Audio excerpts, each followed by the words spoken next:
c'est une dinguerie, je suis là, j'en rigole et tout, mais en vrai de vrai, c'est une dinguerie. Hein. J'étais cachée dans une voiture.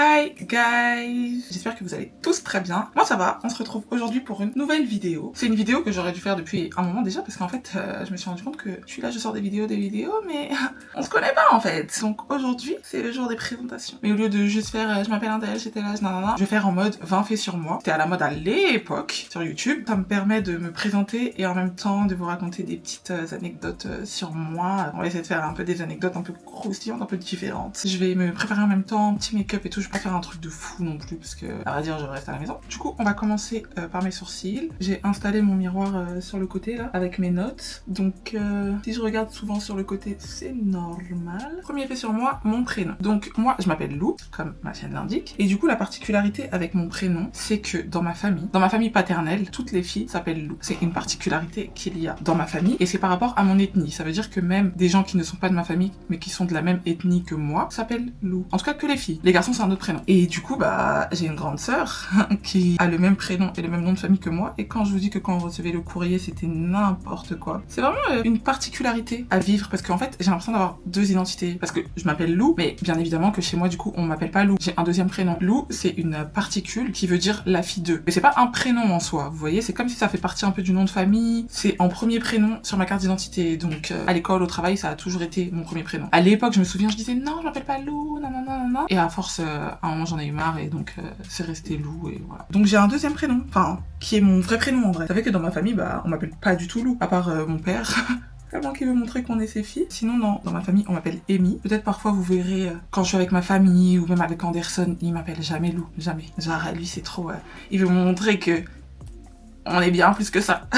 Que lui connaît mon prénom. Deuxième anecdote, j'ai vécu dans un pays en guerre. En gros, quand j'étais plus jeune, mon père, il a voulu rentrer en Côte d'Ivoire. Genre, c'était vraiment le rêve de sa vie de finir sa vie en Côte d'Ivoire. Sauf que, bah, malheureusement, peu de temps après qu'on soit arrivé en Côte d'Ivoire, la guerre a été déclenchée. Du coup, pendant peut-être un an et demi, on a vécu dans ces conditions-là. Et bon, franchement, ça allait au début. À Abidjan, on n'était pas vraiment concernés. C'était plus dans le nord du pays et tout. Mais voilà, quand même, on avait un couvre-feu. Vous voyez, c'était pas une vie normale, on va dire. Tu vis avec un couvre-feu, t'as toujours un peu ce risque que ça arrive chez toi en fait. Et je sais que une fois j'étais à l'école et là on a commencé à entendre des coups de feu de partout. Et moi j'étais dans une grande école. Mon école a été immense. J'étais dans la même école que mon petit frère. Pour vous dire, mon petit frère, on a 6 ans d'écart. Donc ça veut dire que quand je suis au collège, il est en primaire, quand je suis au lycée, il est au collège, voire même en primaire. On n'est pas censé se voir. Mon école elle faisait tout, elle faisait maternelle, primaire, collège, lycée. Donc voilà, c'était vraiment une grande école avec une grande cour. Bref, c'était immense. Et donc quand il y a eu ces coups de feu là, en fait j'ai encore cette image de je vois tous les enfants qui courent dans tous les sens. Et quand l'école est aussi grande, pour des adultes, ça doit être tellement compliqué de rassembler les élèves. C'était trop stressant. Franchement, ça m'a marqué, hein. Et malheureusement, est arrivé le moment où c'était plus possible, en fait. Mais ça, ce sera dans un autre fait que je vais mieux expliquer. Mais du coup, on a dû quitter la Côte d'Ivoire, malheureusement. Bon, là, ce que je vais faire, c'est que je vais un peu camoufler mes tâches, là. Voilà. Et d'ailleurs, t'en es rien à voir, hein. Mais est-ce que vous savez que je suis grave devenue une go de la skincare? Je vous avais dit que moi, j'allais devenir une go de la skincare. Et c'est le cas. J'ai compris ce qui était adapté à ma peau et tout et tout. Et ça y est, là, je commence à récupérer un peu ma peau, ma barrière cutanée, elle se répare. Je vous avais dit que j'allais devenir une go de la skincare, en fait. Enfin bref. Troisième fait. Faut savoir que je suis grande de taille. Et j'ai toujours été grande. Depuis petite et tout. Voilà, j'étais un grand bébé. J'ai pas grandi d'un coup. J'ai toujours été grande et tout. Et du coup, quand j'étais petite, ma mère, elle m'avait envoyée chez un médecin pour contrôler, pour voir si c'était normal, si ça allait aller et tout, tu vois. Et genre, le médecin, ce bâtard, vraiment ce bâtard, il avait dit quoi à ma mère? Que ouais, j'étais super grande et tout, que limite c'était du jamais vu, je sais pas quoi, et que j'allais faire plus de 2 mètres, et que ça allait être super difficile pour moi de trouver un mari et tout ça. Du coup, ma mère, elle était tellement énervée contre lui, c'est pas pro de dire ça comme ça d'une enfant, et ma mère, elle était en mode, mais si c'est que ça, si c'est juste parce qu'elle a pas trouvé un mari, genre ok, tu vois. Elle voulait juste être assurée que voilà, tout allait bien, que j'avais pas de problèmes hormonaux, etc., etc. Et bref, elle était trop énervée, et même moi, ça m'a quand même marqué cette histoire, je me souviens encore. Aujourd'hui, je fais 1m78. Franchement, je suis grande, mais il y a bien plus grande. Genre, ça va. Franchement, parfois, il y a des médecins là. Vous faites un métier très honorable et tout, on va pas parler, hein. Mais franchement, il vous manque souvent le côté humain. Et ouais, donc je fais juste 1m78, même pas 1m80 carrément. Donc lui, il nous parlait de plus de 2 mètres, je sais pas quoi. La dinguerie serait une bête de foire, je sais pas quoi. Elle va pas trouver de mari, mais j'ai grave un mari en fait, monsieur. Quatrième fait sur moi, vu qu'on parle de ma jeunesse, on va continuer là-dessus. Quand j'étais petite, j'étais grave garçon manqué. et pendant longtemps.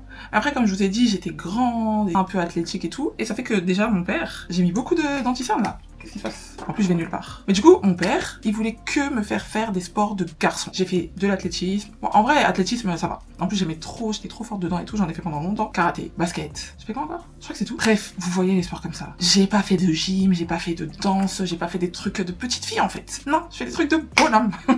Donc ça fait que j'avais un peu ce côté garçon manqué. En primaire, je ne mettais jamais de jupe ou de robe, mais jamais. C'est-à-dire même pantalon, je mettais pas. J'étais que sous jogging. H24, c'était une dinguerie pour moi de mettre une robe. Donc ouais, vraiment garçon manqué. Hein. Quand tu vois aujourd'hui comment je suis vraiment une girly girl, mon seul problème c'est que je suis une flemmarde. Sinon, si ça ne tenait qu'à moi, je suis trop une girl. J'aime trop être une fille. Vous savez que je suis tellement perturbée par le fait de me maquiller et parler en même temps que je fais n'importe quoi. Alors là, c'est absolument pas un tuto. C'est vraiment ghetto. J'ai pas mis de fond de teint. Hein. Bon après, tant pis. Hein. Je voulais mettre ma base en dessous pour mes yeux et tout, pour pas que ça crise, mais en vrai de vrai, vu que je sors pas et que c'est vraiment que pour... Ah quoi, c'est pas grave. Mais tout ça pour dire calculez pas trop mon make-up. 5e vue sur moi. Attendez, lequel je vais dire J'ai vécu dans différents pays. Donc comme je vous ai dit, j'ai vécu en Côte d'Ivoire et j'ai aussi vécu en Thaïlande, j'ai vécu en Angleterre et j'ai vécu en Espagne et en France. Donc franchement, pas mal hein. En Côte d'Ivoire c'était avec ma famille et toutes les autres fois j'étais seule par rapport à mes études, etc. Et j'ai dû faire soit des semestres à l'étranger ou des stages et tout. Et franchement c'était tellement enrichissant. Si vous êtes encore dans les études et que vous avez l'occasion, moi je vous dis vraiment foncez, vivre à l'étranger. C'est trop bien, ça vous apprend trop sur vous-même et tout. Et ça vous permettra d'apprécier encore plus votre pays de base, vous voyez. J'ai tellement de story time sur mes voyages à l'étranger. Parce que voilà, c'était quand même pas tout le temps de tout repos. Mais si c'était à refaire, je referais exactement la même, si ce n'est plus de pays. J'ai pas commencé assez tôt. Le pays que j'ai préféré, c'est la Côte d'Ivoire. C'est le meilleur pays au monde. Donc voilà quoi. Le fait d'avoir vécu dans plein de pays, j'ai vraiment l'impression que je finirai pas ma vie en France.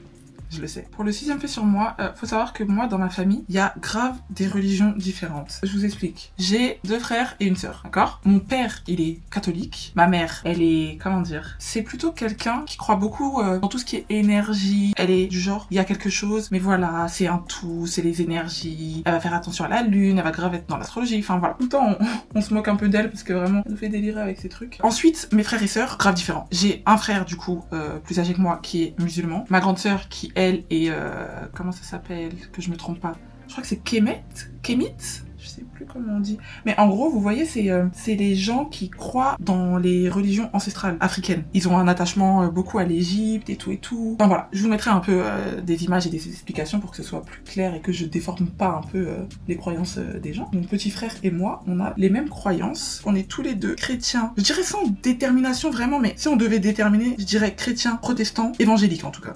Donc ouais, une famille assez, comment dire, éclectique en fait. Très différente, très éclectique. Et voilà, mais après, il y a beaucoup de respect dans ma famille. Avant, j'étais beaucoup à vouloir essayer de convaincre un peu tout le monde, etc. Mais à l'heure d'aujourd'hui, là, je sais que c'est quand même mon rôle. En tant que croyant, peu importe ses convictions, je pense que c'est quand même aussi notre rôle d'amener les gens vers ce qu'on pense être notre vérité. Mais en fait, tu peux pas te battre avec les gens pour qui pensent comme toi. Ça marche pas comme ça. En fait, je veux que tu le ressentes de la même manière que moi. Donc moi, je vais t'apporter les éléments. Après, vous savez, on est tous des adultes, on a tous accès aux mêmes livres, aux mêmes connaissances. Donc, voilà, je peux pas. Moi, ce que je ferais et ce que je continuerai à faire, c'est de prier pour toi, pour que, voilà, tu te rallies à ce que je pense être juste. Mais après, tu veux pas, hein. Tchè. Il y a qu'une personne qui veut changer, qui acceptera de changer. Tu peux pas changer quelqu'un. Et encore moins par rapport à des croyances et tout. Je ressemble un peu à une folle, mais après je vais vraiment blender le tout. Je pense pas qu'on soit sur mon meilleur jour de make-up, mais je pense que je vais quand même réussir un peu à fix it. Bref, donc je disais mon 6 ou 7, je sais plus. Je dis pas que je suis une exception et tout, hein. Je n'ai jamais fumé. Mais genre, même essayé. J'ai jamais essayé de fumer. J'essayerai jamais. Et je dis bien ouais, j'essayerai jamais parce que je me souviens à l'époque, j'avais une tante là. Quand je lui disais que genre j'aimais pas la cigarette et tout, elle était là tout le temps à me dire ouais bah tu verras quand tu seras adulte. En fait non, vous savez, il y a des gens, il y a des choses, ils ne le feront pas et ils savent qu'ils le feront pas. Je sais que je ne fumerai jamais. Je peux jamais essayer en fait. J'ai jamais voulu essayer dans mon adolescence, c'est pas maintenant que je vais essayer. Que ce soit la cigarette, la chicha, même la chicha, j'ai jamais essayé. Donc je sais qu'en fait ça n'arrivera jamais. Vous voyez ou pas ce que je veux dire? Et pourtant, je vous assure que j'ai été dans des situations où on a essayé de me convaincre par A plus B, on m'a traité de nulle. Et c'est pas pour faire la meuf en mode je suis grave meilleure que quelqu'un ou quoi, hein. Mais c'est que il y a des trucs, je sais. Genre moi, j'ai trop peur. Mes parents, ils m'ont jamais dit, faut pas que tu fumes. On m'a jamais rien dit. Mais juste de moi-même, j'ai trop peur. Mon père fumait. Là, il a arrêté depuis un moment déjà. Mais il a fumé pendant grave longtemps. J'allais acheter ses cigarettes, j'avais 6 ans. Donc, ça veut dire que genre, j'ai grave grandi dans ça, vous voyez. Mais j'ai jamais eu ce truc. Et je pense que c'est tout simplement ça, en fait. Juste, il y a des gens, il y a certaines choses qu'ils essaieront jamais. Et d'autres, voilà, ils s'en foutent, tu vois. Ils se disent, bah, pourquoi pas essayer. Et si j'aime pas, j'aime pas. Je trouvais que c'était une anecdote un peu improbable. Surtout le fait de jamais avoir au moins fumé la chicha. Ça, je sais pas, à chaque fois que je le dis, genre, les gens, ils sont en mode, ouais, c'est une dinguerie, genre. Alors que c'est rien, hein. En tout cas, je sais pas, ça m'a jamais intéressé, là. Mettre quelque chose dans mon corps, comme ça. Ça me fait trop flipper. 8e fait sur moi, j'ai un seul rein fonctionnel. J'ai bien mes 2 reins, mais j'en ai un seul qui fonctionne. Et ça fait quoi? Ça fait longtemps là. Ouais, ça fait longtemps, hein. Et en vrai, ça va. Comment dire? Ouais, en vrai, ça va. J'ai peur que ça me rattrape. Souvent, je suis là, je me dis, mais un jour, ça va te rattraper en fait. Parce que je suis censée boire beaucoup plus que la norme. Et c'est pas quelque chose que je fais particulièrement. Pourtant, je bois beaucoup quand même, hein. Mais je dois boire 2 fois plus et je trouve pas que je le fais assez. C'est trop difficile de boire. Vraiment de boire plus que tu dois et tout. Enfin bref. Souvent, je suis là et je me dis, purée, mais j'espère qu'un jour, ça va pas te rattraper. Parce que mon rein qui me reste et qui fonctionne, il fait le taf pour les deux, parce que bien sûr on peut vivre avec un seul rein, mais tu sais pas jusqu'à quand. Peut-être il va faire le taf à vie, mais peut-être qu'un jour il va dire j'en peux plus en fait. Voilà, 8e anecdote sur moi et mon corps cassé. D'ailleurs, on continue avec la 9e anecdote. Quand j'étais petite, je me suis coupé l'oreille, là. On voit, c'est là. Ouais, là. Vous voyez, je me suis coupé l'oreille, mais en fait, je me suis fendu l'oreille. J'étais à l'anniversaire de mon cousin, on jouait aux tyroliennes et tout, c'était dans un parc. La tyrolienne, là, ça m'a fendu l'oreille comme ça. Et du coup, ma mère, elle était pas là. Mon oncle, il m'amène à l'hôpital, mais il voulait pas dire à ma mère, en fait. Je pissais le sang. Oh, laisse tomber. Et puis c'était mon premier bobo, mon vrai bobo, vous voyez. J'étais petite, hein. Peut-être j'avais 8 ans, 9 ans, je sais plus. Une fois à l'hôpital, il appelle ma mère parce qu'il fallait mon numéro de carte vitale. Il appelle ma mère en mode, oui, c'est quoi son numéro de carte vitale? Ma mère a bondi. Pourquoi et tout, qu'est-ce qui se passe? Donc il a dit non, mais c'est rien, mais c'est juste qu'elle s'est coupée l'oreille. Alors écoutez, quand ma mère a entendu ça, bien évidemment que elle a accouru, mais ma mère dans sa tête, en fait mon oreille, elle était dans ma main, elle était enlevée. Pour elle, ça y est, c'était fini. J'avais plus d'oreille en fait. Mon oreille, elle était partie. Parce que genre, il avait pas bien expliqué que je me suis fendu l'oreille et tout et tout. Mais du coup, ouais, ma mère est arrivée en panique. Oh là là là là. Très normal, hein. Je pense que dans tous les cas... peu importe la situation, ça fait flipper en fait ton enfant à l'hôpital. Mais du coup, ouais, elle est arrivée en panique. Franchement, j'étais trop contente qu'elle soit là parce que me faire opérer sans ma mère, mais je pense pas qu'ils auraient accepté de toute façon l'hôpital. Et du coup, c'était ma première opération, mon premier petit bobo et tout, ma première cicatrice. Pas la dernière, malheureusement. 9e fait sur moi. Donc je vous disais, ça n'a pas été la dernière cicatrice parce que j'ai été agressée quand j'étais plus jeune, mais après, je vais pas rentrer dans les détails parce que déjà j'ai déjà fait une vidéo dessus et même ce serait trop long. Et du coup, le 9e fait, c'est en rapport avec ça, c'est que vous savez ma date d'agression, donc c'était le 11 juin. Et ma date d'agression, je vous jure, par je ne sais quel hasard, ça a aussi été ma date de mariage. Et c'est une dinguerie. Je vous jure, c'est une dinguerie en fait. Parce que quand je vous dis j'ai été agressée, c'est genre j'ai failli mourir, j'étais dans le coma et tout et tout. Donc ça veut dire que c'est la date à laquelle j'ai failli mourir qui bien plus tard, des années plus tard, c'est la date où je me marie. Dinguerie. C'est une dinguerie. Et ma mère, la pauvre, elle voulait tellement pas que, genre, on accepte cette date parce qu'en gros, bah, vous savez, quand vous vous mariez, c'est un peu compliqué pour les dates. Parce que, ma chérie, c'est la guerre, en fait. Tout le monde veut se marier aux mêmes dates, quand il fait beau. Donc, en vrai, quand on te dit telle date, elle est disponible, prends seulement, en fait. Et moi, le truc, c'est quoi? C'est que, à la base, je devais me marier en 2021. Et avec le Covid et tout, on a décidé de reporter à l'année d'après. Ma date de mariage, ça devait être le 5 juin. Et donc, quand on a reporté, bah, la date qui restait, c'était le 11 juin. Et donc, ma mère, elle était là, genre, non, mais je déteste cette date. J'ai dit, maman, vois ça comme un truc de fou en fait. Regarde le témoignage. La fille, elle a failli mourir à cette date. Et là, maintenant, genre, elle se marie. Ça veut dire que cette date, elle ne sera plus associée à de la tristesse, mais à ma date de mariage. Donc au bonheur. Maintenant, moi, quand je pense au 11 juin, c'est mon mariage. C'est tout. Et c'est fini là, les trucs là. J'ai oublié. C'est fini. C'est que mon mariage. Bon, 10e fait sur moi, j'ai aucun ami d'enfance. Mais genre vraiment aucun. Et ça, c'est dû à plusieurs raisons. Bah déjà, le fait que j'ai déménagé, mais totalement changé de pays en primaire. Quand t'habites longtemps dans la même ville, bah tu grandis avec les mêmes personnes et tout. Et bah moi, ça n'a pas été le cas. Bah mes amis de Côte d'Ivoire, j'en ai quand même retrouvé. Mais voilà, c'est pas mes amis d'enfance. On n'a pas grandi ensemble, vous voyez. Quand j'étais au collège, j'avais des amis que j'ai gardés jusqu'au lycée. Mais après, au lycée, je les ai perdus. Toutes mes amies m'ont trahi. Ça fait tellement drama queen de dire ça, mais toutes mes amies m'ont montré qu'en fait, on n'était pas amis. Notamment par rapport à mon agression et tout. J'ai aucune amie qui date de cette époque-là. Tous mes amis, de toute façon j'en ai pas beaucoup, ça commence à partir de après le lycée. C'est-à-dire soit la fac, soit mes tafs en fait. Que ce soit mes tafs étudiants, que ce soit mes vrais tafs. C'est à partir de là vraiment que j'ai des amis. Et mes cheveux là, je les vois tellement s'envoler, je suis obligée de repasser un coup. Ensuite, 11e fait, en parlant de travail, je travaille depuis que j'ai 16 ans. Je crois même un peu avant, hein, parce que je crois que je travaillais, je gardais des petits, mes voisins, mais genre c'était pas déclaré, vous voyez, parce que bah tu peux pas travailler avant un certain âge. Mais ouais, depuis autant que je me souvienne, je travaille. Je travaille depuis que j'ai 16 ans. Et après, on s'étonne qu'aujourd'hui, je n'aime pas travailler. Bah voilà. Parce qu'en fait, je travaille depuis tellement longtemps que j'ai l'impression que je dois déjà être à la retraite, en fait. J'ai commencé par faire du babysitting. Je fais du babysitting pendant longtemps. Et ensuite, il me fallait plus. Il me fallait plus d'argent.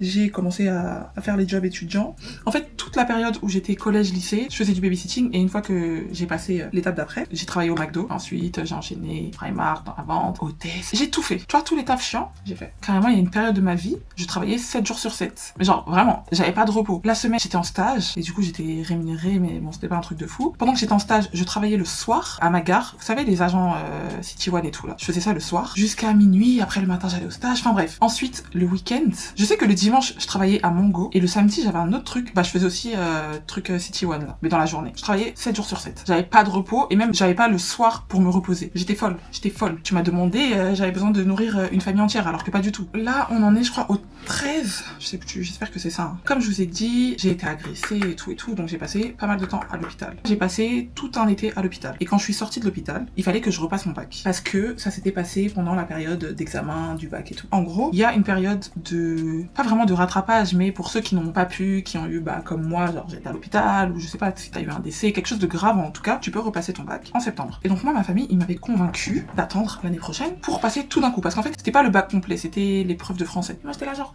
non. Ok. Ok, ma belle. Quand je suis sortie de l'hôpital, j'avais une poche. Comment je peux expliquer? Je pense que je mettrai une image pour que vous visualisez. Mais en gros, j'avais une poche qui me sortait là du ventre. Donc, en gros, j'avais un tuyau qui me rentrait dans le ventre et qui me sortait du corps comme ça.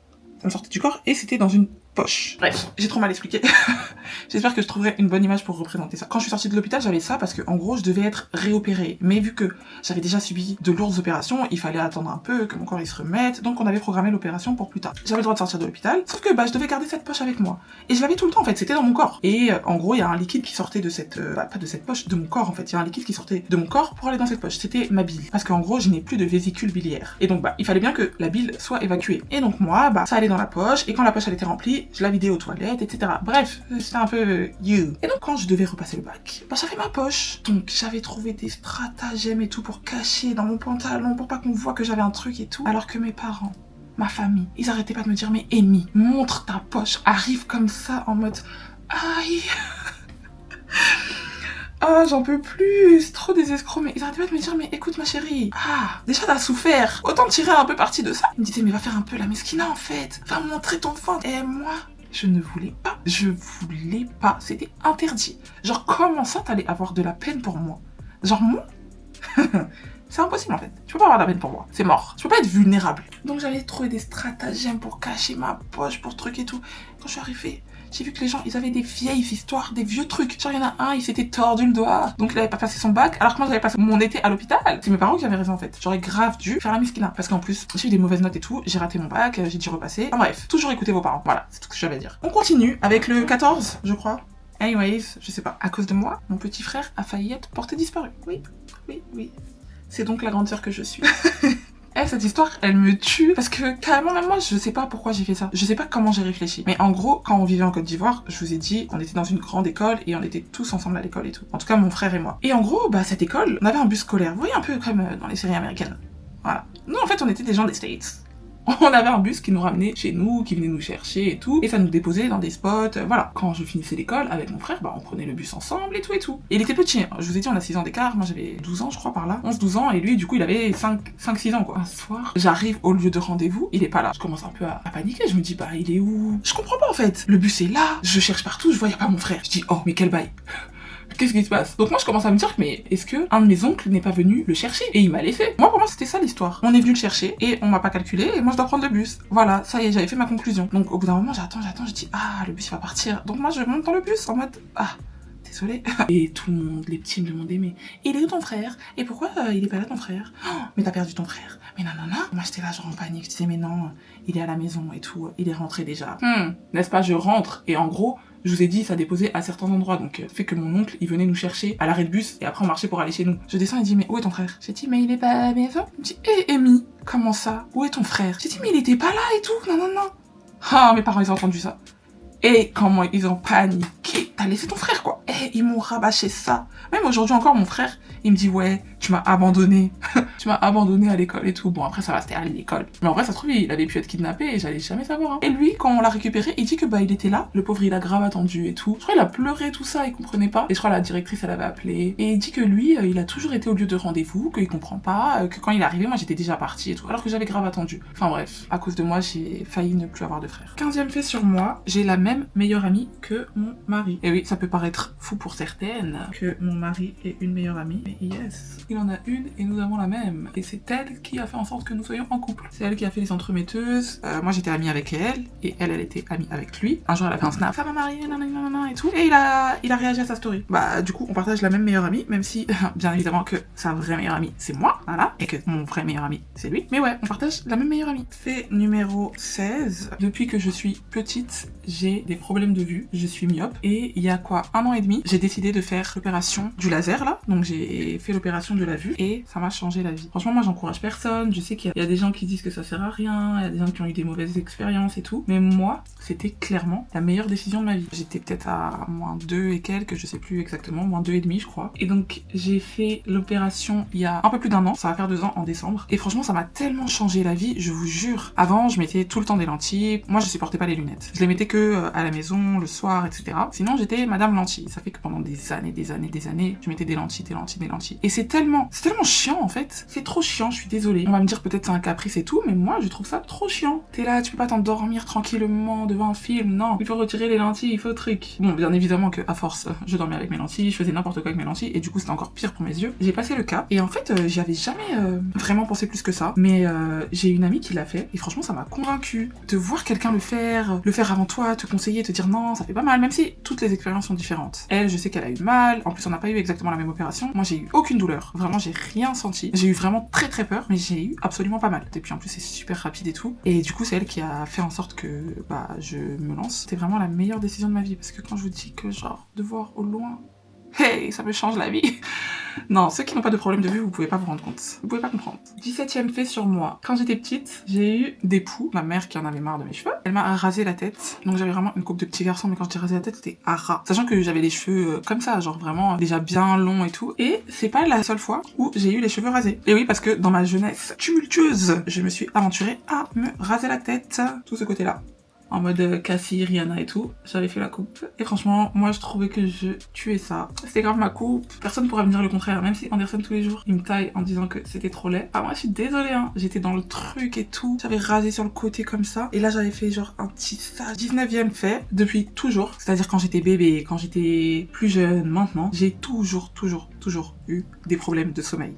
Mais genre vraiment abusé. Quand j'étais bébé, je dormais pas. Ma mère, elle était obligée d'aller me faire des tours de voiture pour m'endormir. Ensuite, l'époque primaire et tout, j'étais somnambule. Pendant longtemps, j'ai l'impression, hein. En tout cas, quand j'étais à cet âge-là, je me levais en pleine nuit comme ça, j'allais me laver. Ma mère, elle comprenait pas. Et en fait, bah, normalement, les somnambules, tu dois pas les réveiller, tu dois les laisser continuer et tout. Donc, elle se retrouvait à me laver, là, à 2h du matin, parce que je voulais absolument me laver. Enfin bref, que des trucs comme ça. J'étais rentrée comme ça dans le KGB, parce que je voulais aller aux toilettes. J'ai fait pipi sur les chaussures de ma sœur, ses nouvelles baskets et tout. Et plus tard, jusqu'à aujourd'hui, insomniaque. En ce moment, ça va. J'ai connu pire, mais c'est vrai que l'insomnie, c'est un truc de fou, quoi. Je dors pas. Et en fait, mon corps, il s'habitue à ça. Il s'habitue à ne pas beaucoup dormir. Du coup, il pense qu'il a pas besoin d'énormément de sommeil. Alors que si, en fait. Donc, 19e fait sur moi. Il faut savoir que mon grand-père, du côté paternel, était très riche. Malheureusement, il a même fait de la prison. Franchement, je sais pas si c'est lié et tout. J'ai pas les tenants, les aboutissants, mais je sais que il était très riche et il a fait de la prison. Et je crois qu'après ça, il a tout perdu. Malheureusement, je ne suis pas une enfant de riche, mais j'ai failli être enfant de la bourgeoisie. Parce que mon grand-père, il avait les tales. Mais genre les tales. Dernier fait. Je crois qu'il m'en reste 2, donc il y aura un petit bonus. J'ai été cachée dans une voiture. C'est une dinguerie, je suis là, j'en rigole et tout, mais en vrai de vrai, c'est une dinguerie. Hein. J'ai été cachée dans une voiture. On a malheureusement vécu la guerre et on a dû fuir le pays. Et du coup, il fallait qu'on quitte notre domicile parce qu'en fait, les rebelles étaient à la recherche de personnes blanches françaises et voilà. Donc ma mère qui est blanche et nous qui étions métisses. La France avait attaqué, bref, je sais plus exactement. Et bah voilà, ils voulaient se manger. Il y a des voisins qui nous ont très gentiment balancé en disant qu'il y avait des blancs qui habitaient ici. Les rebelles rebelles sont venus à notre porte pour nous chercher et nous Kill Bill en fait. Dieu merci, mon père il était là parce qu'il a failli sortir ce jour-là. Il a pu les raisonner un peu, dire que non, il y avait personne, qu'on était déjà partis et tout et tout. Suite à ça, on a dû vraiment quitter la maison, vous voyez. Et donc quand on est parti, on s'est caché dans la voiture. Donc il y avait mon petit frère, ma mère et moi qui devions être cachés. Et donc mon petit frère et moi, on était, vous voyez, en bas des voitures. En bas des voitures. Pas en bas des voitures. Mais vous voyez, au niveau des sièges de derrière, où les passagers mettent leurs pieds, bah on était à cet endroit-là. Donc on était en dessous du siège conducteur et du siège passager. Et ils avaient mis des couvertures sur nous. Et je crois qu'il y avait mes oncles ou mon père assis derrière, je sais plus exactement. Mais genre en gros, leurs pieds étaient sur nous, vraiment, tu vois, pour cacher. Et ma mère était cachée dans le coffre. Donc vraiment, c'était une dinguerie. Et en plus de ça, on a été arrêtés. Il y avait un barrage là de rebelles, donc ils nous ont arrêté la voiture et tout. Ils voulaient fouiller la voiture. Vraiment Dieu. Et Dieu merci. Hein. Et mon père aussi. Vraiment merci à lui parce que vraiment il a réussi à négocier avec eux pour pas qu'ils touchent à la voiture, à leur donner de l'argent. Ils ont pas ouvert la voiture, sinon c'était finito pour nous. Parce qu'il y avait eu grave des blancs qui avaient été attaqués. Ils disaient qu'ils cherchaient les métis pour les trucs. J'espère que vous comprendrez. Franchement, c'était chaud. C'était -1. Bon, comme vous pouvez le voir, mon make-up est terminé. Et franchement, ça va, non? Bon là la lumière elle est un peu trop forte donc vous verrez pas assez, je vais éteindre tout à l'heure, mais je crois qu'il y a plus trop de lumière. Juste un petit dernier fait, c'est pas un truc de ouf mais bon, un petit bonus, j'ai toujours été très timide maladive. Donc mon père qui est aussi un ancien timide, il faisait que de m'embrouiller par rapport à ça. Faut pas que tu sois timide, la timidité tue, c'était son combat. Il voulait pas qu'on soit timide, que ce soit mon frère ou moi d'ailleurs. Et mon frère il est il s'en est beaucoup mieux sorti que moi. Moi je trouve que je suis toujours un peu timide, mais en vrai ça va. Non en vrai je suis timide, je vais pas faire la mytho, mais d'où je viens, franchement ça va. J'étais tellement timide et que mon père faisait tellement tout pour me faire comprendre qu'il ne fallait pas que je sois timide, que j'ai voulu vaincre ma timidité et que j'ai commencé à prendre des cours de théâtre. Enfin, j'ai commencé à prendre des cours de théâtre. Quel mytho. J'ai pris un cours de théâtre. Parce que j'étais en mode, voilà, ça va m'aider. Il faut que je m'en sorte en fait. Et franchement, c'était tellement drôle, c'était n'importe quoi. En fait, tu dois tellement en faire plus que de l'émotion en question qu'en fait c'est gênant. Et quand déjà de base t'es timide, t'es vite gêné et tout. Enfin bref. En tout cas, c'était le petit bonus. J'ai pris un cours de théâtre. Je sais pas si c'est ça qui m'a aidé dans ma timidité, mais franchement, plutôt fière de moi d'avoir réussi à passer ce cap. Bon, en tout cas, comme je vous disais, c'est la fin de la vidéo. Regardez un peu mon make-up sans lumière. Attends. Waouh, on ne voit rien. Mais vous voyez, on voit un peu mieux. La lumière, c'était vraiment... Ah, voilà, c'est un peu plus... on voit un peu plus les détails. Ok. Enfin bref, c'était ma petite vidéo de présentation, les mains faites sur moi pour qu'on fasse un peu mieux connaissance, parce que en fait, qui suis-je en fait? Qui suis-je? Alors vous savez un peu, vous en savez un peu plus sur moi. J'espère que vous avez bien aimé cette vidéo, que vous avez apprécié mes petites anecdotes, et si vous voulez que pour certaines je rentre plus en détail, n'hésitez pas, je vous ai dit, moi j'ai pléthore de storytime à raconter. Donc vraiment, n'hésitez pas, abonnez-vous, commentez, likez, partagez, tout ça, vous savez déjà, et on se dit à très très vite pour une nouvelle vidéo. Bye bye bye.